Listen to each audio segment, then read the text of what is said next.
The Galactic Council chambers had never been quieter.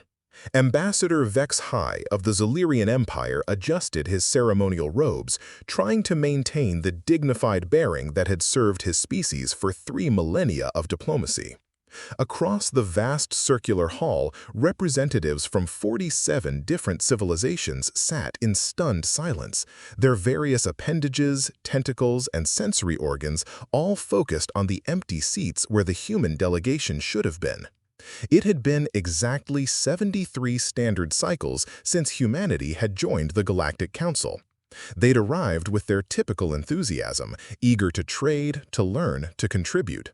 The Council had welcomed them with the same patronizing patience they showed all new species. Humans were young, after all, barely out of their solar system, still figuring out faster than light travel, still learning the complex web of interstellar politics. The other species had found them amusing at first.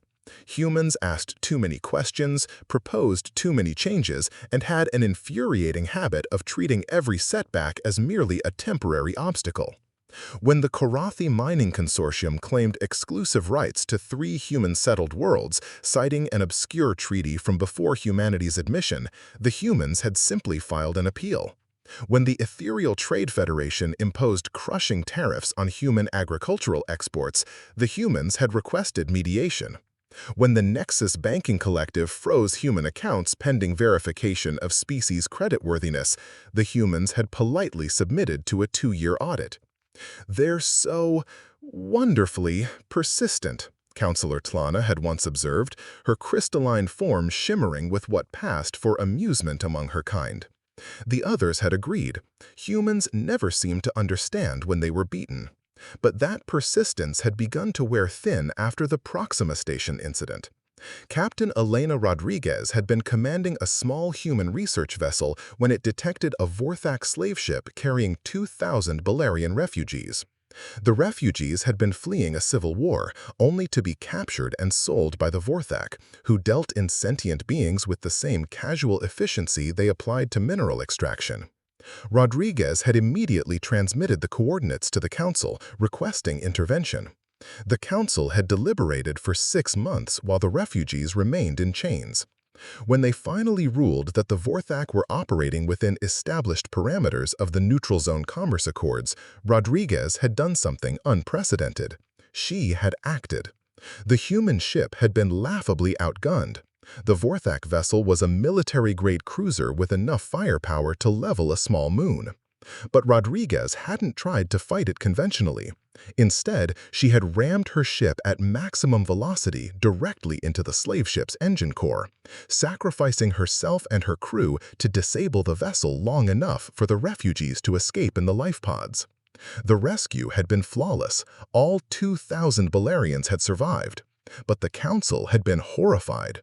Unilateral action violated 17 different treaties.